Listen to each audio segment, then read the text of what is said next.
Welcome to Frequency with Clovistia. I'm your host, Grace Starr, and my co-host is Dr. Kathryn Leeman. For reasons I don't fully understand, I have been asked to share channeled information and wisdom from my 12th dimensional star self named Clovistia. I'm not sure where this journey will take us, but as we begin, I ask you to join me. Welcome to our very first episode. Who or what is Clovistia? I'm not sure exactly how or where to begin this podcast, so I thought I would just set some ground rules. And I'm going to ask for permission from my co-host to only discuss Clovistia herself mainly in this episode. Do I have your permission, Kathryn? Yes, you do have my permission. I'm looking forward to working with you and Clovistia, and I think this is going to be very exciting for our audience to be able to hear who she is and what she has to offer. Okay, so let's just jump in and start with the basics. Who or what is Clovistia? I'm sure you have that question. And why would you need to come and listen to her? Who am I, and why was I chosen to channel her? What the heck is channeling? All excellent questions. So let's start with me. I've had spiritual experiences my entire life. When I was a child, I didn't know that they were spiritual experiences. I thought that that's how life was with humans. I didn't know anything about religion. I didn't know anything that you could think of as spiritual. But I did have strange memories and strange experiences when I was a little kid.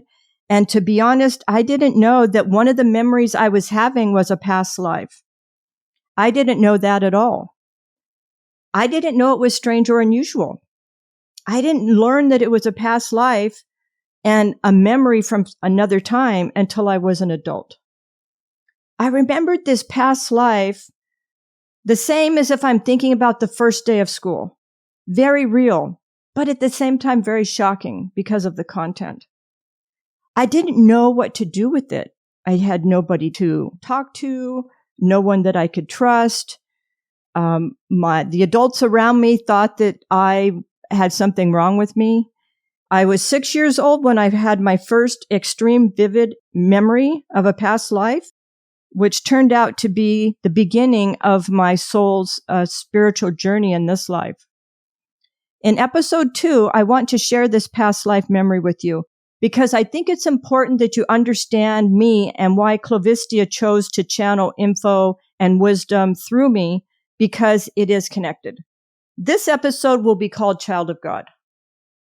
Then in episode number 3, I will be sharing my near-death experience that helped me to meet God.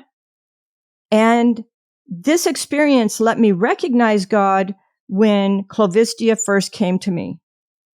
It is also a pivotal moment in my life that clarified my spiritual journey when I was 17. These two experiences actually opened up my spirit to other things. My soul was, in a sense, cracked like a nut. It opened me, and it definitely pushed me forward on this extreme spiritual journey that I now find myself on as an adult. It is interesting because if I hadn't had that near-death experience, I wouldn't have recognized God when he came to visit me in this life to talk to me about Clovistia. I wouldn't have recognized him at all. And if I would be willing to take on the task that he wanted me to do and to channel wisdom from her. I had never done that before. I've had some really interesting spiritual experiences that I'll share with you from time to time. But all of my experiences tend to be multisensory, vivid colors, and very dimensional and really expanded awareness. So when I remember past lives, I remember them as if I'm actually there. All of my senses are aware.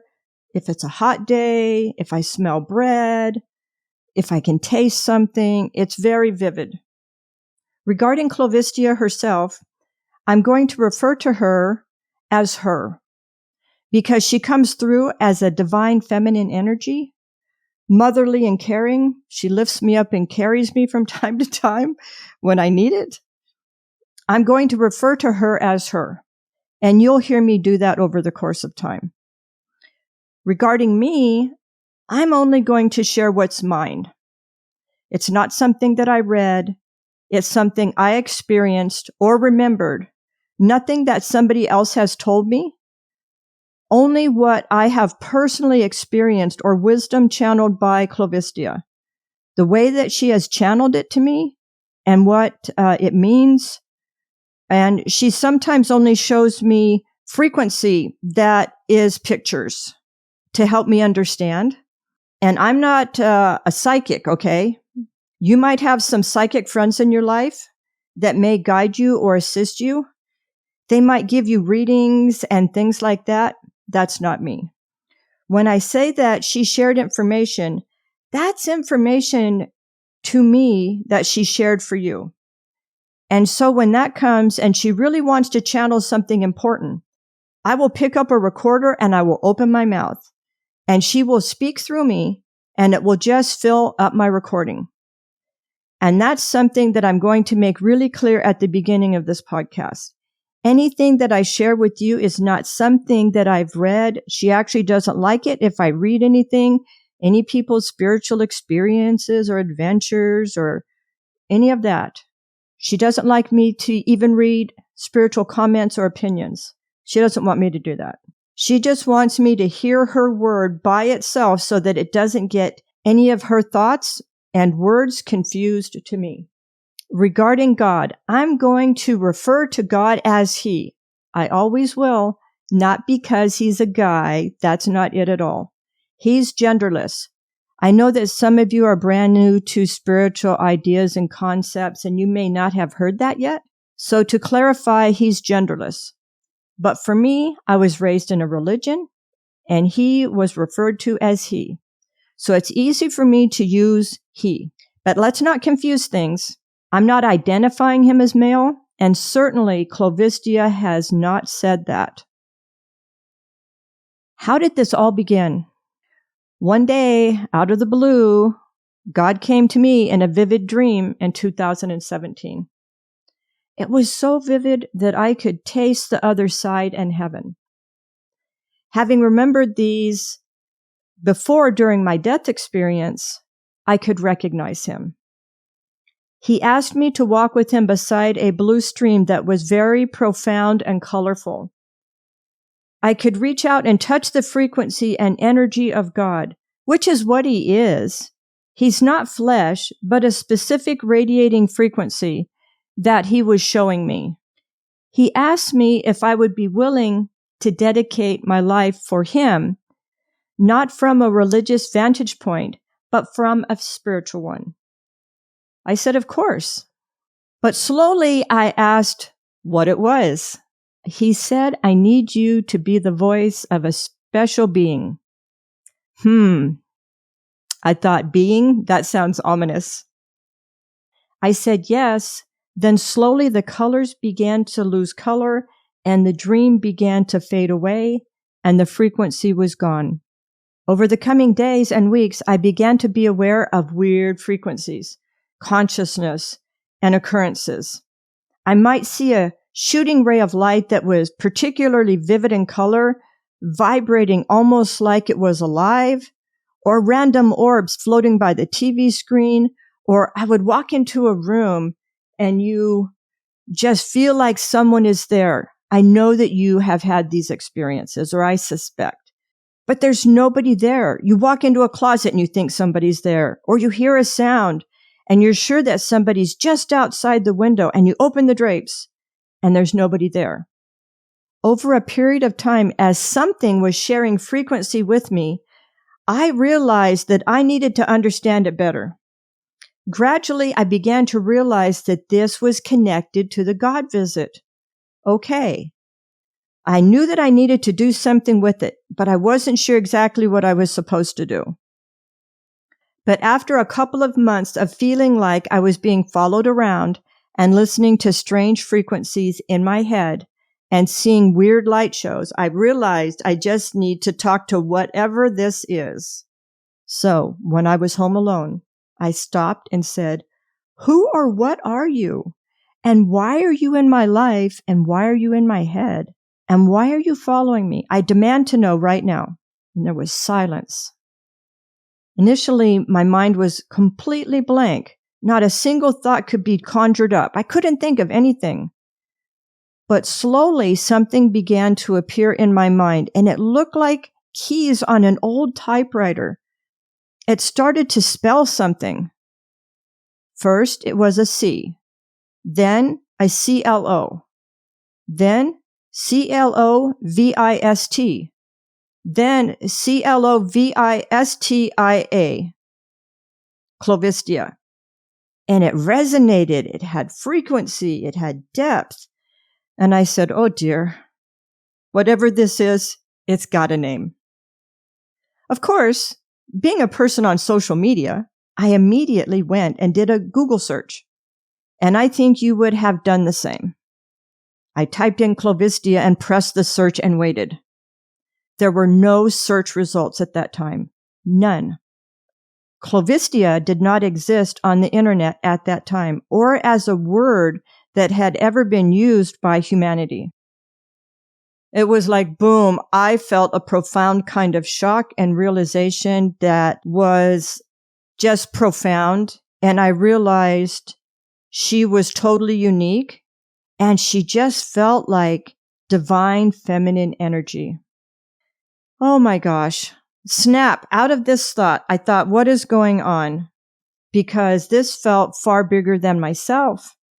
Because I'm kind of like a person like you, an ordinary person, except I was starting to have a really extreme spiritual experience. And I already thought my life was having an extreme spiritual experience, but this was much bigger. And the journey just started from there.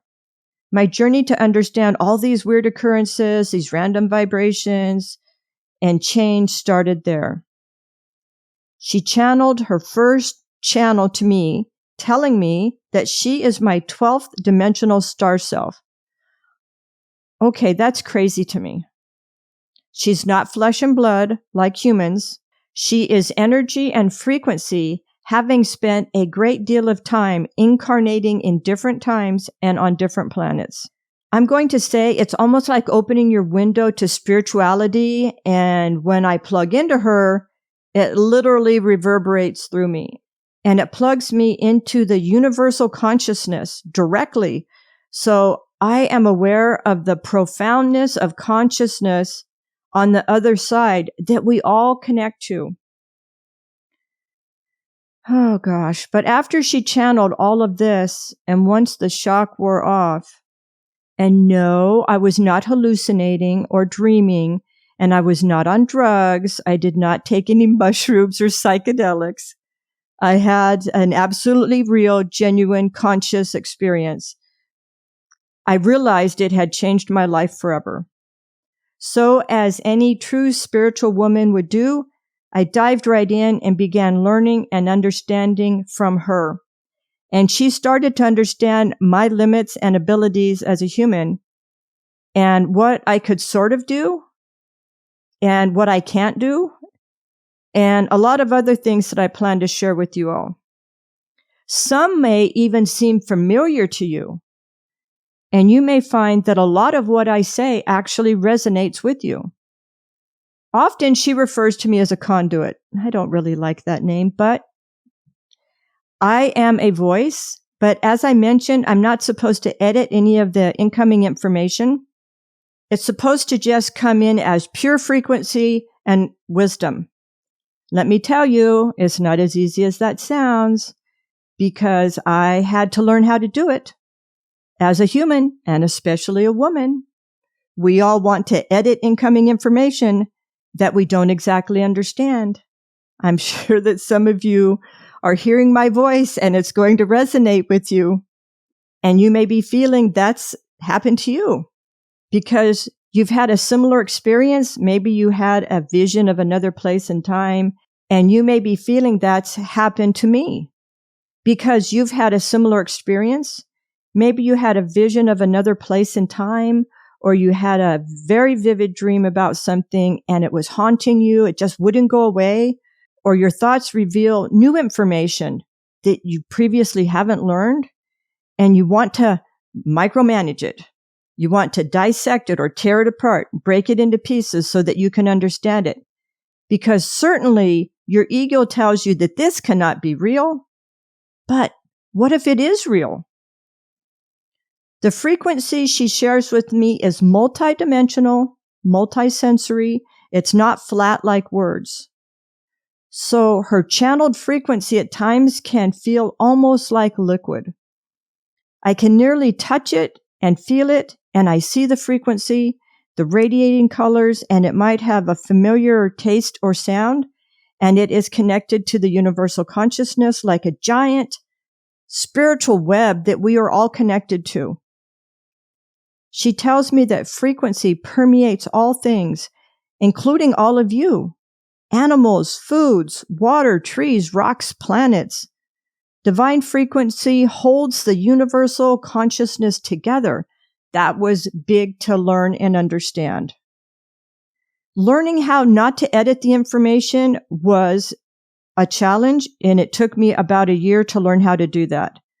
Because honestly, as humans, we have this evolutionary innate desire to change things so that it makes sense inside of our head. And we look at it and we wonder, is it good? Is it bad? Did it happen? Or did it happen to somebody? Does it apply to somebody? How does it work? Right? We all do that. I had to learn to just leave it as it was and let it be. And the depth of knowledge got deeper and deeper as I learned how to do that, and it became quite profound. Towards the close of 2017, I was drawn to share the frequency I was receiving.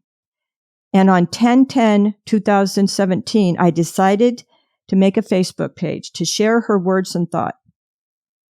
That Facebook page, I know that's kind of old school in this time frame, but it was popular at that time.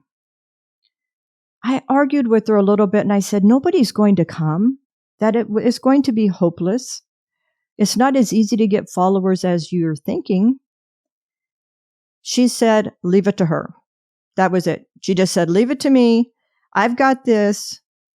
And so I created my first post, and within 24 hours, we had 1,000 followers.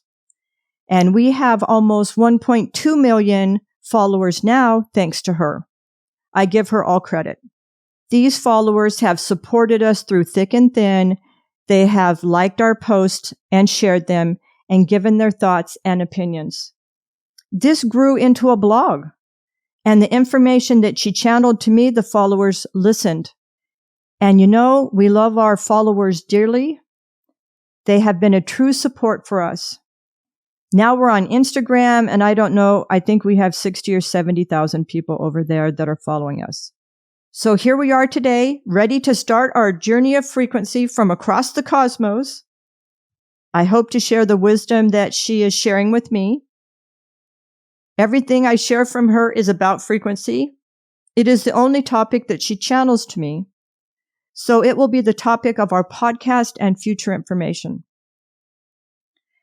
I hope that in this process of me sharing with you my journey, you'll see yourself in it, and you'll want to share your journey with family and friends. Thank you to all of our listeners for hearing me out, and I hope you come back often. Kathryn, I have taken up the stage today. I apologize. But I promise in episode 2, you will be joining me on my journey to my past life, child of God. I have really enjoyed sitting back and listening to your journey again. And it is a great inspiration for those who have been on the fence about whether to jump into their own spiritual exploration or not.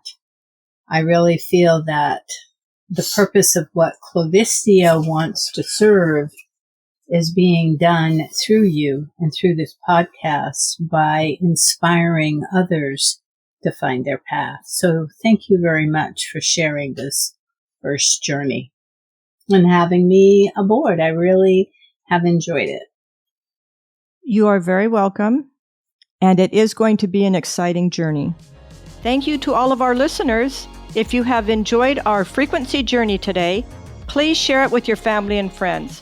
Make sure to visit us at clovistia.com, or you can follow us on Instagram and Facebook, where we have about 1 million followers over there.